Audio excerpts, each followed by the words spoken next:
Hello, teachers from around the world, and welcome to Legendary Educator, the podcast that helps you improve your performance in the classroom and have more engaged and motivated students. My name is Ramis Takawi. I'm a teacher and instructional coach, and I created this podcast because I'm passionate about education and about students achieving their highest potential. Today, we'll be talking about my all-time favorite subject when I was a student, music education. My guest this week is my former music teacher, which is both an honor and a surreal experience.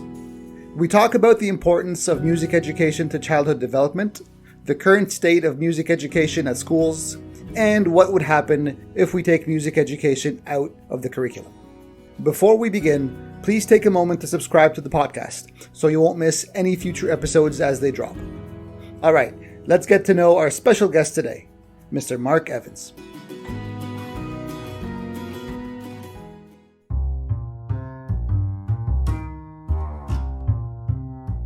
Hello, my name is Mark Evans. My teacher name was Mr. Evans, and currently I'm retired, and I taught for 25 years as a music teacher, band, chorus, a lot guitar, a lot of different things like that. When I was in school, probably the most influential teacher for me was my band teacher, since I ended up going into that profession. And he was a very, his name is Mr. Gutman, very serious guy, very professional and all that. And I had to leave that organization when I was between my junior and senior year. So my senior year, I had to leave all that behind, move to a new school and in a new town and a new state, and got a band teacher who I didn't like at all. And he was a very mean guy. He was very serious, but very competitive. And he was just not nice. And it made me appreciate my former teacher a lot more. Mr. Evans, thank you for accepting my invitation. And before I begin with the questions, I do want to say one thing. You were my music teacher for 4 years. Was it 4 or 5 years? Starting from the beginning band all the way to advanced concert band and a guitar class on the side. Yeah. So I play the guitar a little bit because of you. I play music, because of you. I played the trumpet, and I later went into percussion. And while I already had an inclination for, music, you made me fall in love at a much deeper level.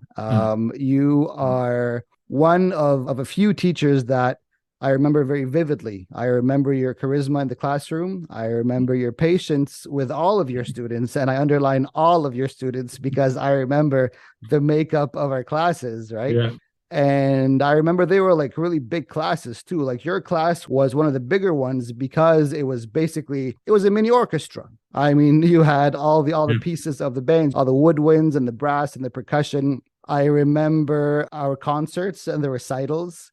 I remember you dressing up as the funny Beethoven. I wish I had a video. Yeah. I really wish I had a video of that, but it's ingrained in my memory. And so having you on the podcast is a true honor for me. And so thank you very, very much for accepting my invitation. Well, it's an honor for me too, and great to see you. And, and as a teacher, you always hope that you didn't mess somebody's life up too much. And you look like you're doing okay. So let's start from the very beginning. And I think you touched on that in your introduction. What made you become a music teacher? What was that story? Music was always something I was pretty good at. And there were just a lot of other things that I wasn't that good at. Mm-hmm. And I was in all sorts of rock bands. And I played trumpet in some of those bands and played guitar and sang in others. And I wanted to go into music. My father thought, you're never going to make it as a rock star. Like you better have a plan B. Like many other fathers. Yeah. And, I'm glad he said it. At the time I thought, well, you don't know, Dad, but, I think I can. But he said, you need to go to college and have a plan B because, teaching is a good thing. And the more I thought about it, the more I thought, yeah, that would be good. It would be a good outlet. And as it turned out, I really loved it and really, really loved, doing it every day, doing music every day. I just loved interacting with all my students. It was just a lot of fun, really. It was a lot of fun. How important is music education to child development? Well, there's really a lot of research into it now, but just off the top of my head, I could say students that don't get it, that don't have any arts education, whether it's music, visual arts or drama or whatever, Mm. they can make it. They can survive in the world. But I know that music gives you it does something to your brain, opens up your brain, and helps to connect a lot of other things. And it's also one of the only things in the curriculum that touches on feelings and emotion and things Mm. like that. I think the world would be pretty emotionless if there weren't the arts in the schools. So I think I think there's that. I think people that have a music education or an arts education, I think they come out, with a better feeling and empathy toward other people and just better citizens in general. Mm. And I think those connections that are made in the brain, whether it's through foreign language or through, all sorts of things, math, everything, there's just all sorts of connections. So lots and lots of research has been done into that, and shows that test scores are a lot higher among people that have had arts education. SAT scores are higher. It's a proven fact. There's just lots and lots of research out there. So yeah, I think it's very valuable. And especially music, I think, because music is related to, languages. Music is a language on its own, right? It's Yeah, sure is. also related to, I guess, mathematics, because you're counting and you're so Subdividing and all that. Yeah. right. Exactly. Exactly. How many years were you a music teacher? 25. So you've seen a lot of generations in Yeah. your time. From your experience, how have you seen music transform students? I mean, if you Yeah. have specific examples, that would be even better. Yeah, I've got a couple of examples I could tell you. I know that there were some students, and their parents told me, and I found out other ways, that if it hadn't been for the music program, they probably would have dropped out of school. And one student, especially that I remember, had been in trouble with the law, had been arrested. He was really down and out, doing a lot of drugs, and just basically giving up with school. And he got into the band program. He was a bass player, and we put him in there, and he just really flourished in there. And the guy turned out to be a good student, stayed in school, good student, went on to college. Now he is an excellent drama teacher. Wow. So he took it and ran with it. I know another girl who, and this was in Cairo too. I found out that she was suicidal and really close to doing that. I would have never known it because she never seemed that way to me. But and then I just found out that her involvement in music and in the class and being with everybody too, that really helped to save her. So wow. there are things like that. There are stories like that, and there's probably just lots and lots of stories, of course, that I don't even know about.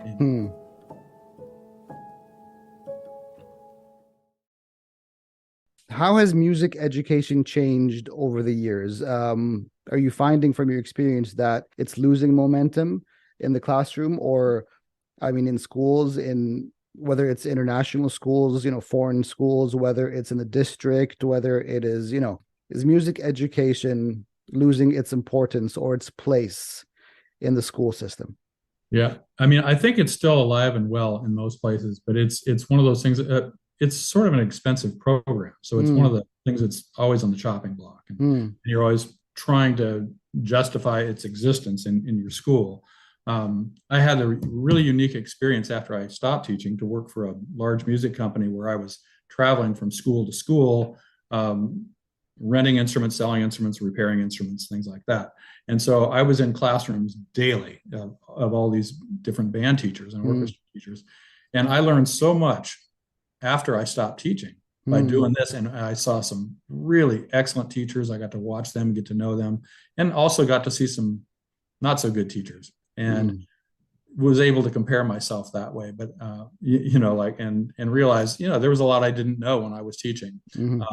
But what I saw, at least here where I'm at in North Carolina, it's alive and well. And there's a big emphasis on marching band and concert band contests and things like that. It's very competitive, but it's funded well in the schools and for most schools. So okay. I think it's alive and well. I think there's good news there, but I think it's kind of always a struggle in schools too. keep it there. You and I are musicians, and so obviously we understand the passion for playing music, listening to music, creating music. Yeah. What about the administration or the parents or the other teachers who say, let's focus on the math and the English and the history and the sciences, and sort of, ignore music if you have extra time, okay, do your music, do your little daddle, but let's focus on the core. Because of your SATs and your standardized tests and the state Right. this and the provincial this, right? What would you say to, especially people who are in a position of a decision maker? Right. Again, whether it's a parent, choosing, helping a student choose their courses, whether it's it's another teacher letting the student out of their class because of a recital practice or whatever, whether it is a school administration who says, let's not fund this, let's fund, more science equipment or smart boards or whatever. And if there is extra time, if there's extra resources, if there's extra money, we'll sort of look into the music program. What would you say to those people? Right. Yeah, those are really good questions. And like I was saying before, a lot of times music is pushed back into the corner, and now it's all about the test. It's all about standardized tests and testing and teaching to the test, and a lot of time is taken out for that. And I think that's probably the biggest threat to music education right now, is that it's just so much about the test and not realizing the importance of the music education as a whole, as a basic part of education. It should be a core subject, in my opinion. Probably your opinion too. Absolutely. Musicians. It should be a core subject, and at least maybe not music, but some form of the arts. Maybe somebody's a better artist or drama, whatever. But to have that as a part of the core of the curriculum, I think is really, really important. And I would argue, and I have had to argue, being a teacher, I have had to argue with parents about it. They're going to take the kid out because of this or that, or I've had to argue with principals that, didn't want to fund it or didn't want to allow me to have an extra rehearsal. Or, it's just always an issue. It's always an issue. But I think teachers like me have to fight for it. You have to fight for it if you really believe in it. And so that's what I did. I felt like that was important to do. Fight for it. Say hypothetically, God forbid, in a dystopic future where music is eliminated from the school and the school system, and the system only relied on the core subjects, like the math, English, science, history, whatever. What are the consequences of that on students, on society at large? Well, it seems like it would sure be boring. If there are no future musicians. I wonder about symphony orchestras and things like that. There just aren't very many string programs in schools anymore, so I don't know where these are going to come from. But like I said, I just think that a lot of empathy and caring things are a part of being involved in the arts. And I think the world would be not just boring, but I think it would be it'd be a real shame. I can't really put it into words, but I would hate to see that happen.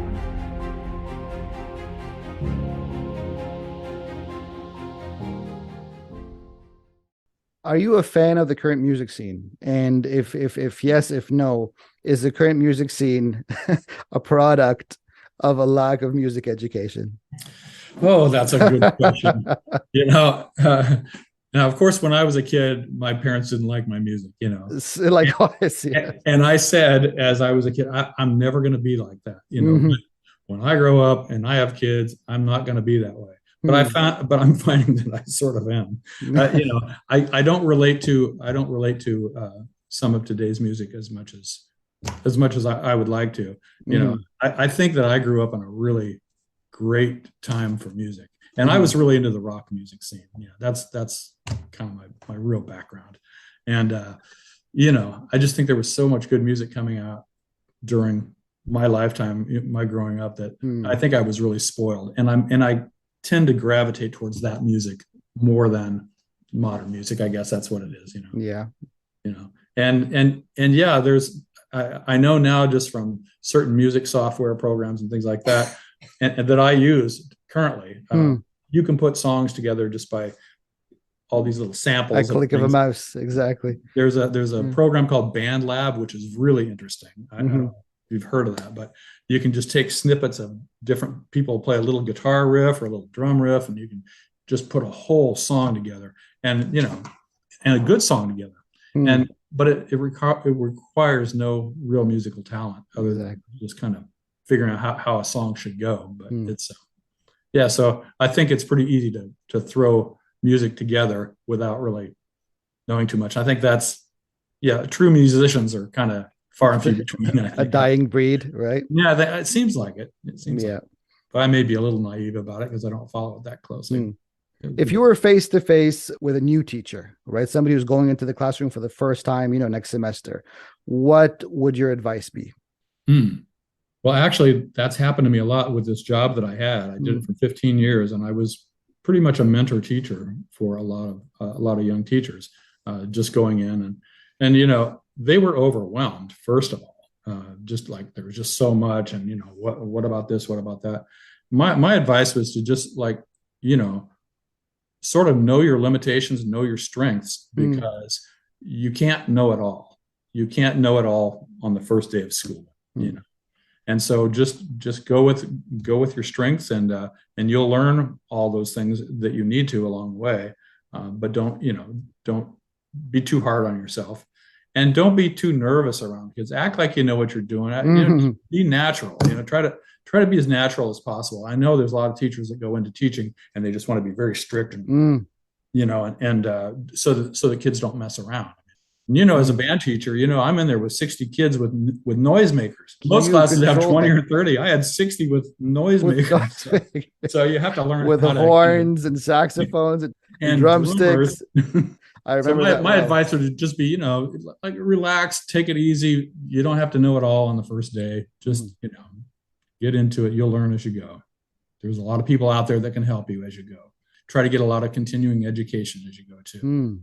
Talk to other teachers that are in your field. And one of the best things I ever did was to travel around to other schools when I was a young teacher, to just watch other people teach. And I learned a lot from that. So if that opportunity exists, I'd say really try to watch teachers who have been at it for a while, see what they do. Talk to them. What is the key to a successful classroom? Key to a successful classroom. I suppose that you could measure success in lots of ways. A lot of times, if there's test scores involved, you can kind of tell you've been successful by doing that. In a music classroom, to me, success was measured by how did it sound? How did the music sound? What did the parents say? What did people who have been musicians all their life, who are parents, what do they say? Oh, you did a really good job. Or if nobody says anything, then you probably go, well, maybe I didn't do so good. But a successful classroom is one, I think, that the students come out of it with something, with a skill, with a good skill. They come out of it not being browbeaten. They come out of it with an appreciation for that field, and things like that. That's what I would say is a measure of success. Yeah.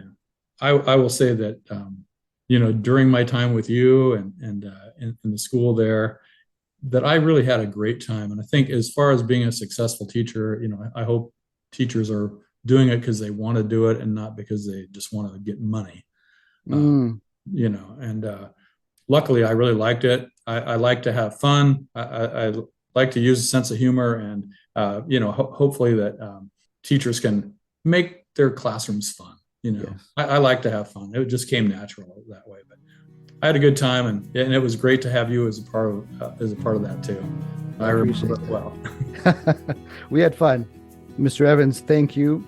Thank you for your time. Thank you for accepting my invitation. And very happy to. It is an honor. It's not only me who remembers you. It is, every single person who was in my class, in my band class, right? Sometimes we put those, things on Facebook. Who was your favorite teacher, right? And your name always comes up. And so thank you so much. This is an honor. Great to see you, and great to talk to you about this really important subject. And I wish you well with this whole program. So. I thank you, sir. Thank you so very much. That's our show for today. Comment and let me know if you were a part of the music program at your school and if you have witnessed any positive effects of music education on your students, or if you yourself was in the music program as a student and how this has impacted your own personal development. Share this episode with your teacher friends, especially music teachers, who might benefit from listening to it. Don't forget to rate this episode and subscribe. I'm Ramis Takawi, and this is Legendary Educator. Thanks for tuning in. I'll talk to you next time.